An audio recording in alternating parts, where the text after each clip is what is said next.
Thank you so much, facilitator. What an enjoyable webinar. I think if we had gone through my entire bio, one of the things that you would have noticed was that I'm married to a pastor, so ngumamfundisi. And the reason why I'm bringing that up is because when the CEO was speaking, Mr. Mufokeng,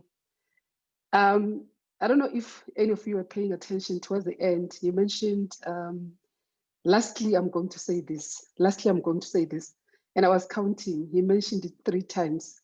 I have a tendency of doing that myself. So I was thinking, yo, I'm already onboarded. I've got good company. And I think I was also thrilled with the benefits that he was mentioning, particularly the one that talks to Builders Warehouse, where as a member, you get preferential costing. Count me in. This is mouth-watering. I just want to thank BBCBE for inviting the department. I recognize the presence of the president, Mr. Kole.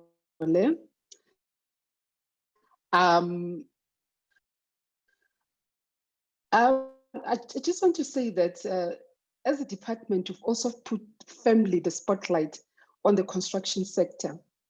And one of the interesting things that I mentioned with regards to the construction sector is that you judge a country's growth, any town's growth, by the level of construction sector in a particular area. The most likely is the fact that the area is growing. When I went through the invites, there were key words that sprang out. One of them is revitalization of the construction sector. Issues around health and safety, protocols in the sector, transformational issues, the transformation agenda. I also love the fact that you mentioned that you reach out to everyone, including SMMEs and also vulnerable groups. We're speaking the same language there. Facilitator, I want to say that all the speakers, without an exception, have played a role in kind of putting sketching a scenario for me. So what I'm going to say is going to dovetail nicely with things that have been mentioned already. I was heartwarmed also to notice that FEM is in the house. And I was saying to myself, gosh, I've got a footprint here. And I'm excited that even the CEO, Ndivo Manyonga, is in the midst. I am a board, recently appointed one of the board members of the FEM. So I'm quite excited that that is happening. I'm feeling right at home. And I do want to indicate that I've got a co-driver. Ladies and gentlemen, officially I was born after technology. So somebody's going to be driving the slides with me. I've got a lot of slides. I think I've got about 70 slides, but do not worry. We are going to keep to the time that I have been allocated. Somebody spoke about what language are we speaking here. And you can judge an event by the language that is being spoken. Needless to say that when you go to your wedding, there's gonna be a love language going on. And now that you're talking construction, we're talking building, we're talking frameworks, we're talking structures, we're talking all those things. So I'm gonna ask that to go straight to slide number 9. One of the things that I've asked to do is to look at our own objectives and how we can. If we go to slide 9, you'll notice that what I've put there is our vision as a department. Now, the Department of Employment and Labor plays mainly an indirect role in terms of contributing to a labor market that will strive for conducive investments. And we do that through administering policies that do not add costs. We've got a set of trained professional inspectors that can assist employers. At this point in time, we've got various disciplines. And if I was to talk to the health and safety issues, we've got about 670 OHS inspectors. In the recent past, we added 500 more, thanks to the compensation fund. Otherwise, we're sitting at a flimsy 170 inspectors. And ladies and gentlemen, the number of inspectors that we have is nowhere near enough. And that is why we always leverage on initiatives of this nature, because the issue of compliance is everyone's business. And we make sure that the economy is poised for growth by making sure that there's a stable labor market environment where employers and employees work in harmony as much as possible through sound labor relations, where each and every employer can feel comfortably to reinvest in their country through their own contribution. If you go to this next slide, it talks about the vision is continuing. What I want to emphasize there is that we are all about employment sustenance. We are all about making sure that there's job preservation. We are all about making sure that productivity levels are high. We ensure that when workers go out to workplaces, they don't come back with certain limbs missing, or worst case scenario, where you find that people actually lose their lives. So we are all about ensuring that people go to work whole and do come back whole as well. And we are all about making sure that we're saying the state is no competition. Our services are free of charge. We're able to cover a large spectrum of services. Our inspectors are trained not only to consult, but also to advocate. As I continue with my address, you notice that I will talk to the pillars that in the space of inspection and enforcement, and that talks also to health and safety in the industry. If you go to the next slide, we are all about making sure that the elements of decent work are upheld. There are 4 fundamental elements of decent health. The ones that I want to emphasize on are the rights at work. Workers have got rights. Worker rights are basically human rights. And we've got a set of legislation that ensure that worker standards are upheld. If you talk the Basic Conditions of Employment Act, together with the National Minimum Wage Act, employment equity, and so on. We are also about social protection. We are preoccupied with the business of making sure that at minimum, as the workers go out there and sell their labor, at least they've got a certain level of assurance when it comes to social protection. We do this through the Unemployment Insurance Fund, as well as the Compensation Fund. I do not want to get into details. That will be a discussion for another day. And if you move on to the next slide, what I've done with this slide is to try and position the role of inspection enforcement services in relation to challenges in the labor market. And I believe that the construction industry is not exempted from being in that space. Now, you're saying IES, in short, and ensures that we create a labor market that is conducive to fair and equitable labor market practices, where there's enhancements of healthy and safe conditions, as well as a respect for working standards. Ensuring that there are quality jobs, ensuring that there's job protection, that people have got a right to work in an environment that does not threaten their safety, that doesn't even threaten their livelihood, that doesn't also threaten their own working standards. You know, they've got standards around leave, sick leave, maternity leave, all those type of leaves. We've got standards that kind of talk about that. Also, IES talks to equitable distribution of the labor force. As I go on with my talk, I'm going to get into a bit of more detail with regards to the issue of equitable distribution of the labor force. We are there to ensure that productivity levels and efficiencies are realized for the growth of various institutions, so that at the end of the day, even employers get value for money. The slide that follows, what I want to talk about there in terms of our mission.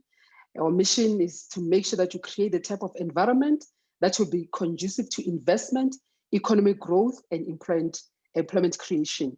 I'm deliberately emphasizing what I've already said so that we do not lose track and the basic mission statements that drive us as a department. If you continue in the next slide, you'll see that we regulate the labor market environment through appropriate legislation. In one of the videos that were played, I think when the two ladies were talking, one of them was saying there are policies, regulations, and so on. You shouldn't be scared of those. Those are not your enemies. Those are your, the legislation is there to protect you, to ensure that things are done within the prescripts and the ambit of the law. I just want to go to the next slide quickly. And there, I just want to highlight that the mission statement of the department and the fact that we rely on a policy framework is also informed by our involvement with the International Labour Organization. Somebody mentioned NEDLEC, I think it was the CEO, the role that you guys play at NEDLEC. We know that NEDLEC is hailed as one of the most progressive structures in the world, actually, the only one of its kind, where social dialogue for economic policies and so on gets carried out. As a department, we are signatory of the International Labour Organization, and those also guide our policy and international flavor as well. If you go to the next slide, the point that I want to make there is that there is an ethical responsibility of business to ensure that workers are provided with an environment which realizes decent work. While this is morally and ethically anticipated, unfortunately, our experience has shown us that it is not always the time. Hence, we've got law enforcers that go out there.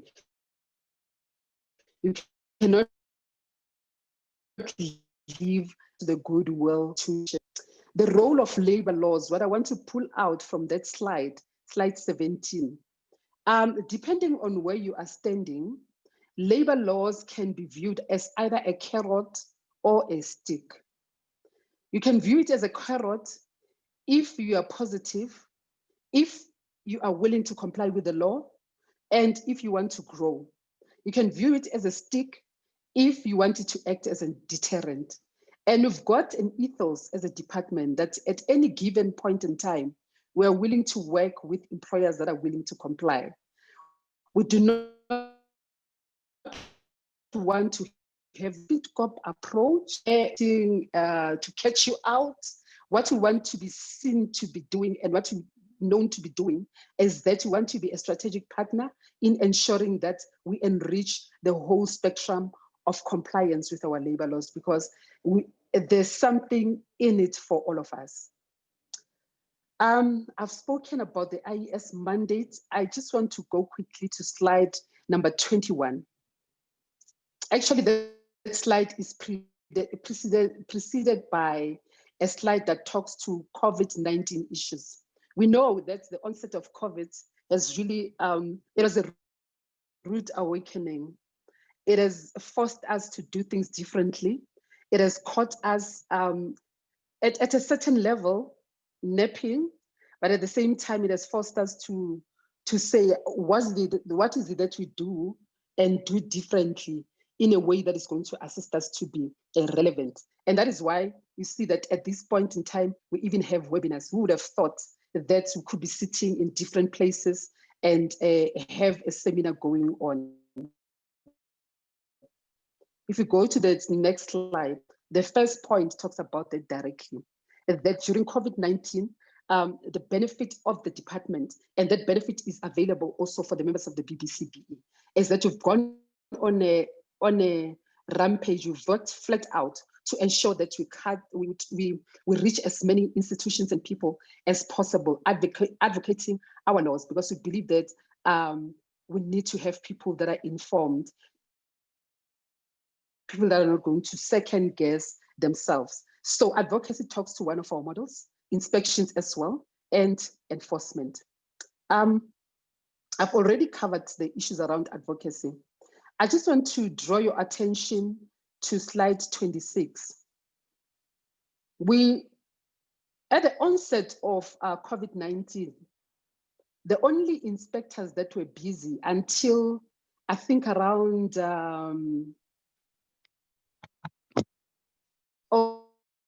August or so, were changing. The inspectors that were busy were occupational health and safety inspectors. They were declared an essential service. So go to slide 6, you'll see that the number of inspections that you conduct, and those numbers are talking only to occupational health and safety inspections. It's just under 8,000 in both the public sector as well as the private sector.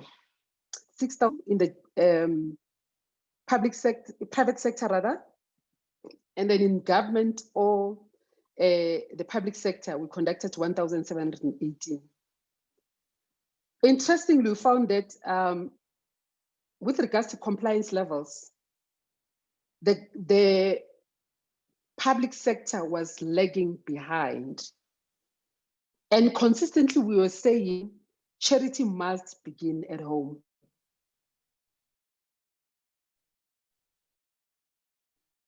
We lawmakers, at this point in time, it doesn't look like it's happening. And if you look at the private sector, compliance levels have been consistently at a 58%. Still regarded as low, but at least better than the public sector. If you go to slide 27, you'll see that I have highlighted the construction industry. During that period, that is from March up to mid-October, we conducted 483 inspections in the construction sector. I'll talk more on it. I think there are slides somewhere down the line that talk about compliance levels in a comparative way. The slide that follows, slide 28, is just a matter of contextualizing what I was saying, that the overall compliance rate is sitting at 55%. I just want to pause and say that this means that out of every 10 workplaces that we've inspected, only about 5.5 are complying with prescripts of the Occupational Health and Safety Act. The implication is that the other 4.5 is actively putting the lives of the workers, their clients, and everyone who has spaces in danger. Think about it. Danger of injuries, danger of COVID-19. Slide 29, you'll see that what I've tried to do there, out the worst performing sectors in terms of compliance. And I've deliberately just focused on the private sector. Whilst we've conducted most inspections in the retail and wholesale and retail sector, you will see that I've flagged there the worst performing sectors in terms of compliance rates. Hospitality at 54.8, iron and steel, 54.4, manufacturing, 50.5. Those were our lowest complying. We go to the next slide, slide 30. Best performing sectors in terms of compliance. Construction sector, 73%. How about a round of applause? You've contributed in that compliance rate. It's actually the highest in the entire spectrum of inspections that you've done during the COVID-19 era. And I just want to congratulate you on that. Followed by the agricultural sector and the financial services sector. With regards to incidents, remember that the primary law remains the Occupational Health and Safety Act. Now, the Occupational Health and Safety Act, Section 8, places the onus on the employer to ensure that there is a safe and healthy working environment, and that workers are not unduly exposed to hazards that are going to mess up their lives. So the onus is on the employer, the greater responsibility is on the employer to ensure that there's compliance. And when you go to slide 33, what I'm pointing out there is that much as one is talking about the responsibility of the employer, employees are also not exempted. They've got a responsibility to make sure that they also comply. I mean, it wouldn't help if an employer provides adequate and suitable PPEs, and yet you find that employees themselves are not using them. Or if they're using them wrongly.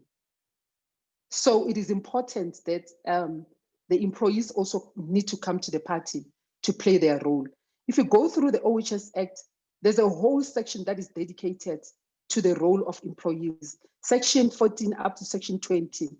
The law says that any workplace that employs 20 people or more must have a health and safety committee. If it's less than that, you need to have health champions.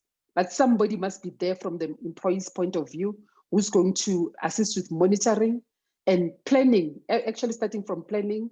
There are risk assessments that need to be in place, and there's a whole range of consultation that needs to take place. So employees are not exempted from the whole equation of compliance. And as you continue, there I just want to flag on slide 34, the effects of diseases, injuries, and deaths in workplaces. There are various effects that you can think of. I flagged psychosocial effects. Think about behavioral effects, mental health issues, and relational issues that affect people that will be exposed to certain diseases or injuries.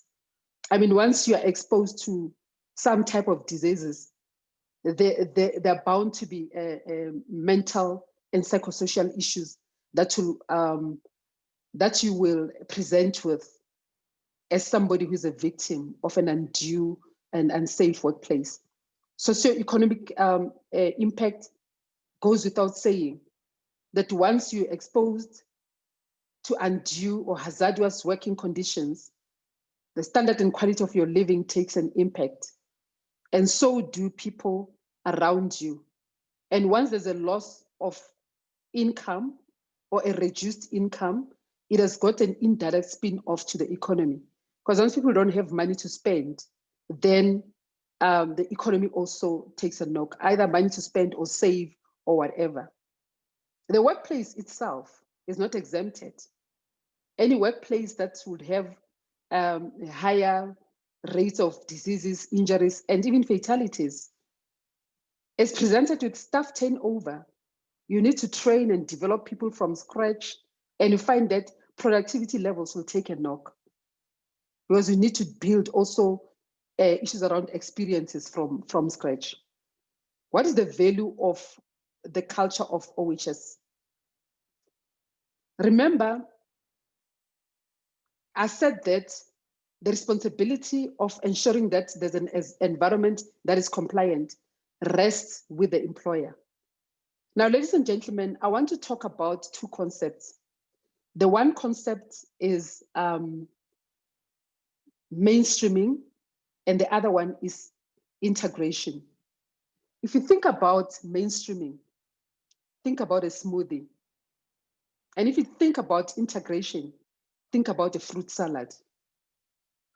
Now, if you take a bunch of fruits, mix it with yogurt or whatever, oats or whatever you want, and subject it to some, what you call these things, the mixers. After you've mixed that thing, it becomes a smoothie. You can't see what is what. And that's what I mean by mainstreaming. And I want to propagate for the idea that whatever we do, we need to build in the culture of OHS as a mainstream rather than an integration into the strategies that we do. And that will make sure that we put a premium on human life, because unlike cars and houses and so on, once people lose limbs or certain parts of their bodies, those become irreplaceable. So think about it. And I'm sure you can do your part as members of the BBCBE. And clearly, when that happens and OHS becomes a culture, there's improvement in terms of quality of work, in terms of productivity and bottom line. And remember that when you take care of your workers are also going to take care of you. You plant value, you also reap value. I'm a firm believer in that. Whatever you plant, you shall reap. And also, you enhance your own institutional image.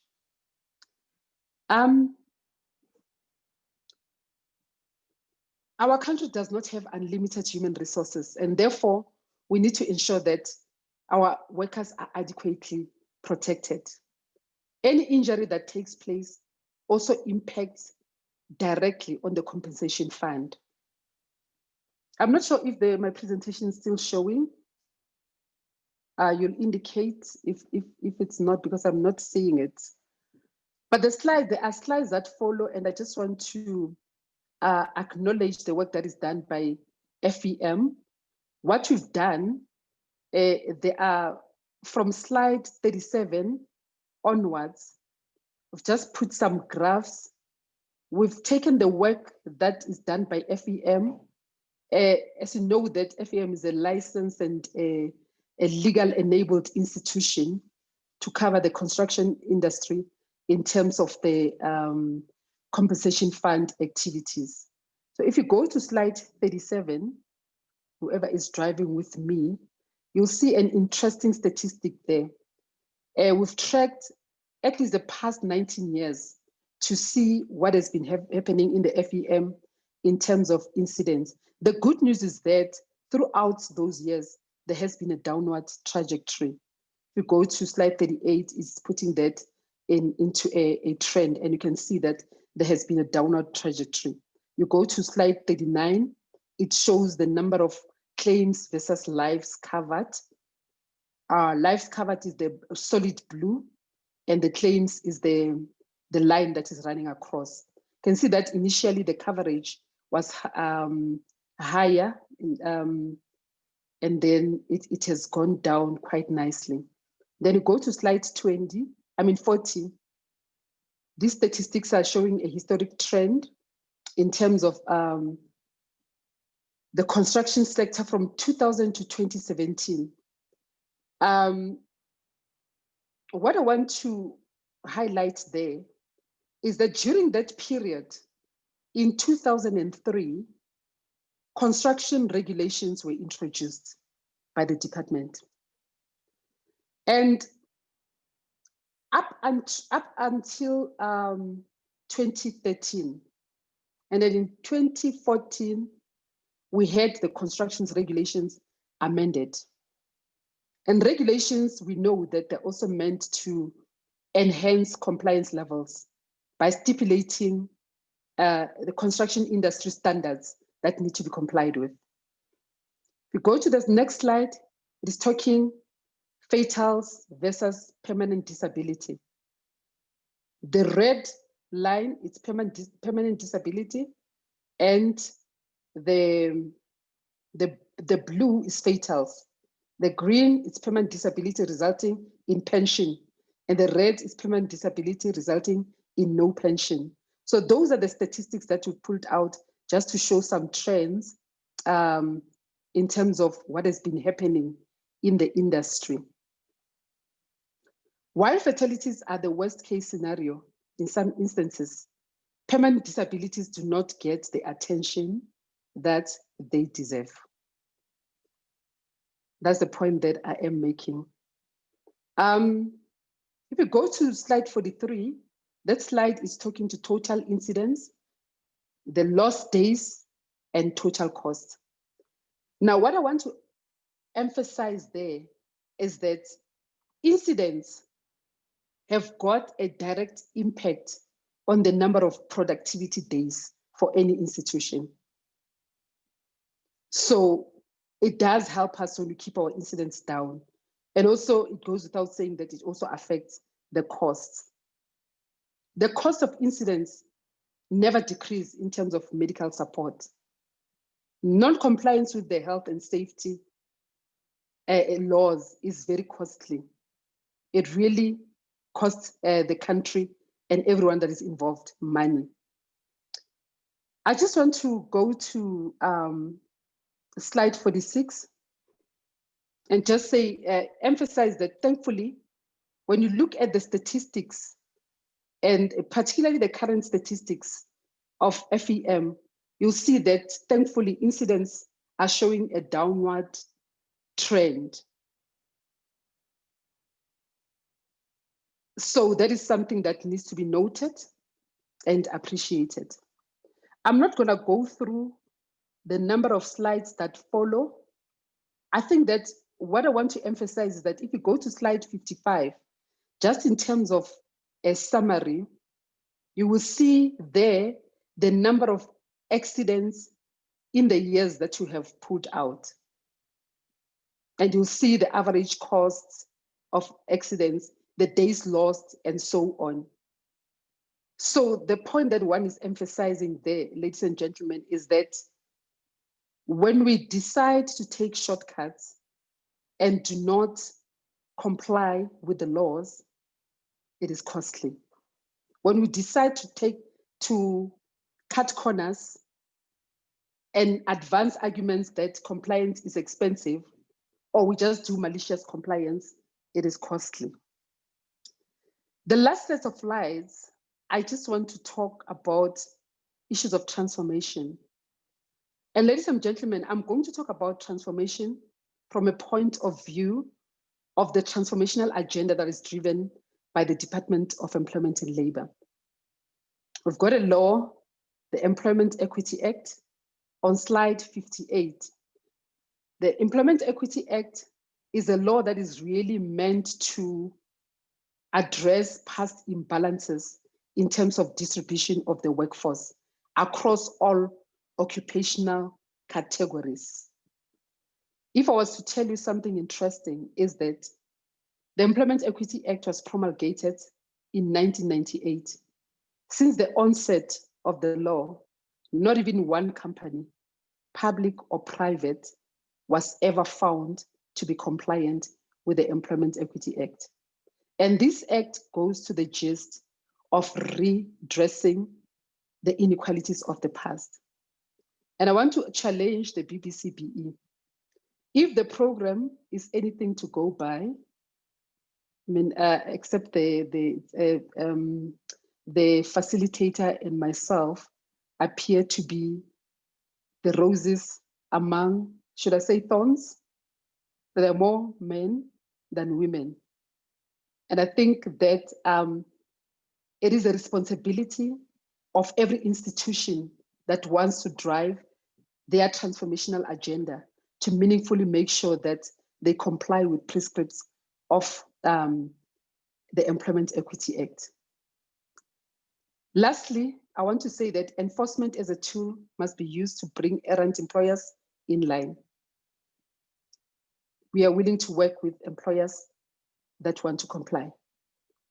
The department offers a broad range of services from which members can benefit, free of charge. We're there as advisors. And I also want to indicate that the department has been actively involved in making sure that during this COVID-19 period, there's a guideline of policies in relation to COVID-19. These were thoroughly consulted at the level of NEDLEC, and they were agreed on by social partners to make sure that during this period, there is a set of complementary laws that are going to be enforced alongside the Occupational Health and Safety Act. If we go to slide number 64, it is talking to that. We find that there has been various publications. The first one was signed off in March. There was one that was signed off in April. The most recent one was signed off in October. Basically, the COVID-19 regulations are industry specific. They specify things that need to be complied with in the face and the context of COVID-19, and they put the emphasis firmly back on occupational diseases, because the temptation has always been to overemphasize occupational injury, sometimes at the expense of occupational diseases. And that is why, as a department, we also took a conscious decision that we are going to be strengthening our health and hygiene arm of the inspectorate. Until recently, we really had very flimsy resources when it came to health and hygiene. But thankfully, with the onset and the increase on the number of inspectors that we have brought in, we've put firmly the spotlight back on issues of occupational diseases. And with that, Chairperson, I want to thank you for the time. Thank you very much.